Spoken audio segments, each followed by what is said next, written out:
As China shows its true colors, Indo Pacific nations are upgrading their naval powers to give China a befitting reply. China has been rejected by the entire world for its revisionist policies, and therefore the Chinese PLA Navy has turned belligerent. The Chinese Communist Party is trying to unilaterally extinguish the claims of every other country in the entire Indo Pacific, from the South China Sea to the East China Sea and the Indian Ocean region. Every single Indo Pacific power has come to recognize China as a threat, and now they have started to upgrade their naval armory to take on a belligerent China. India, Australia, Vietnam, Taiwan, Japan, and South Korea, all major powers, have unveiled plans to match Chinese aggression by augmenting their own naval strength. South Korea is the latest country to make the big move. There are indications that Seoul is trying to arm its navy with an aircraft carrier. Forbes has reported that South Korea is planning to buy 20 F-35B stealth jump jets. This is a strong signal that South Korea might be considering acquisition of an aircraft carrier. South Korea has major maritime disputes with China in the Yellow Sea. Both China and South Korea claim an exclusive economic zone of 200 nautical miles from their coastline in the Yellow Sea.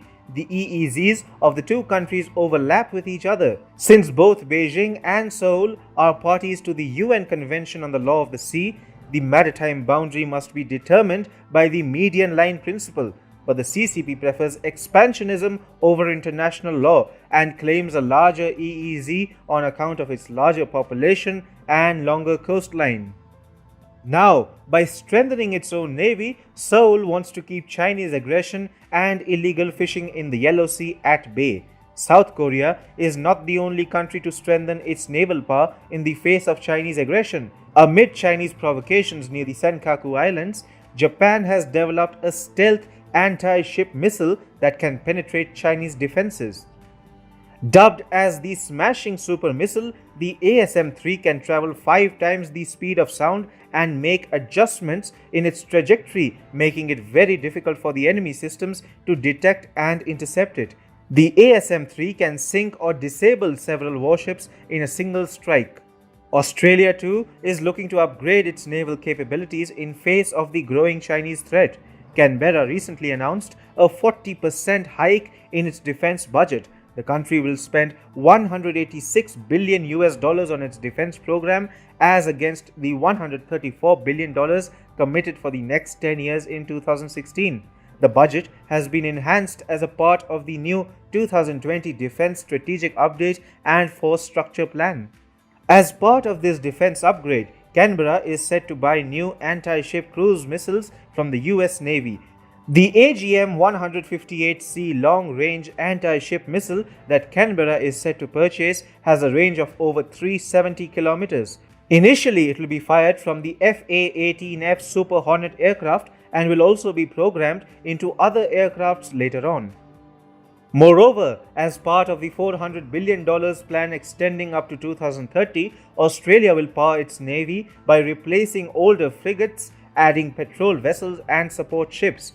More importantly, Canberra plans to add more muscle to its naval forces in the Indo-Pacific by doubling the number of submarines. 6 Collins-class diesel-electric submarine boats, each displacing 3,000 tons, and a dozen new attack-class submarines, each displacing 4,500 tons, are going to form part of a power-packed Australian Navy. Australia is also the only country outside the ASEAN to approach the United Nations on China's claim in the South China Sea.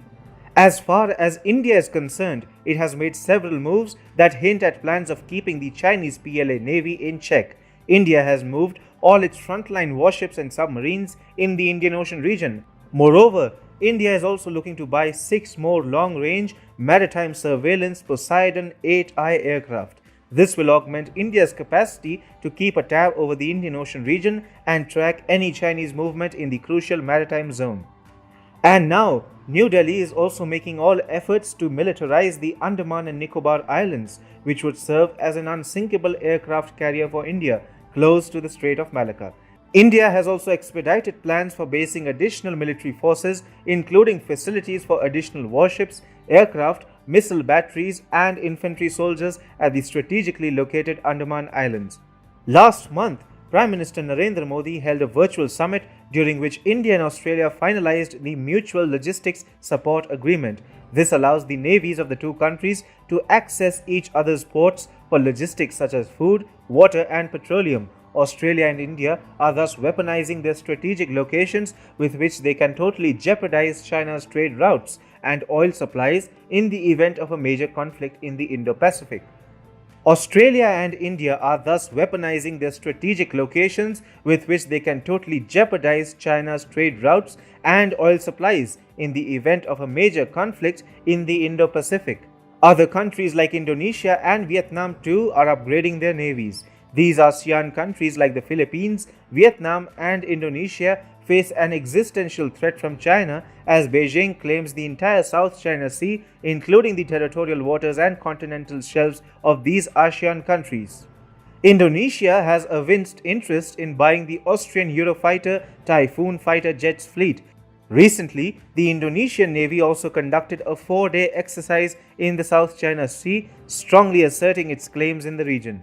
As for Vietnam and Taiwan, a proposed $6.9 billion military initiative would benefit both these Indo-Pacific countries.